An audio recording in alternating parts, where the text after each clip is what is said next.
So guys, work continues on the chassis here. I have to say that other Paillards I've worked on have been pretty well built.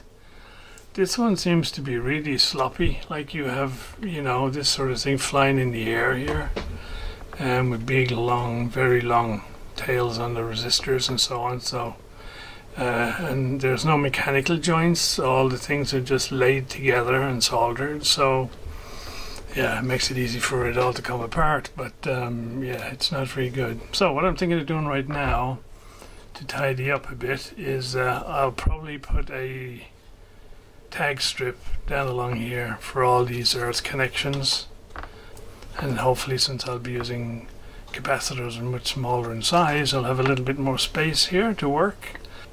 Most of these resistors are out of spec, so I'll probably have to redo them anyway, or replace them.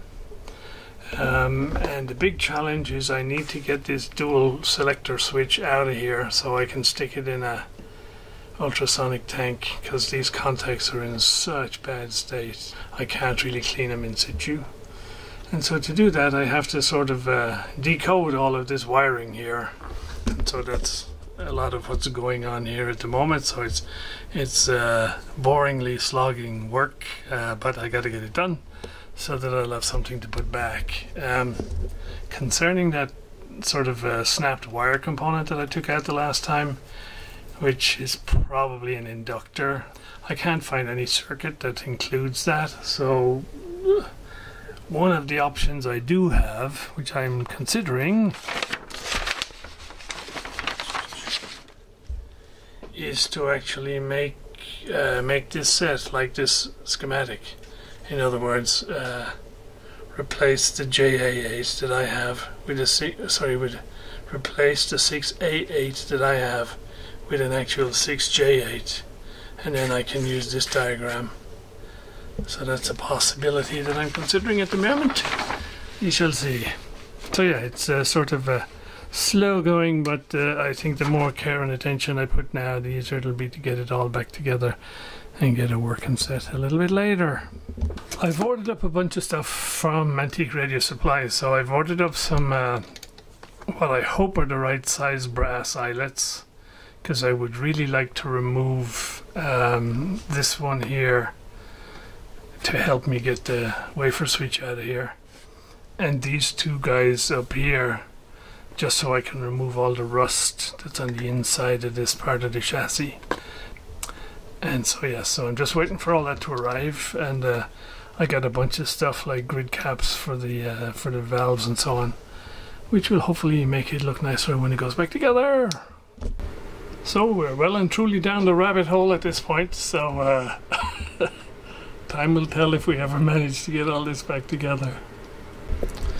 Right, there we go, that's out at last. It will either go back in and everything will work fine, or I'll have a nice new wafer switch from my junk box. So as near as I can figure, I've got the rear wafer rewired in. And there's just a few bits that goes to the variable condenser and stuff. So it's getting late. Tomorrow we'll have a go at redoing the front wafer. Hopefully that'll be most of the front end of the thing cleaned up and good to go. And I just have to decide then what I'm going to do with that first valve. Am I going to leave it as a 6A8 or change it? We shall see. Okay guys, well, I think the selector switch is rewired as best I could do it anyway. That's probably been one of the messiest, most do-your-head-in soldering exercises I've had for a while. In terms of its chances that it's going to work at the end of the day, I wouldn't be a betting man, and certainly not on this. But everything is back to where I think it came from. And obviously replaced the two paper waxies, and the 500 puff in the feed from the antenna was reading about 200 puff, so I figured I'd replace it. This one is in spec, resistor is just within spec, so I leave those. This is kind of weird because there are 3 connections from this coil assembly.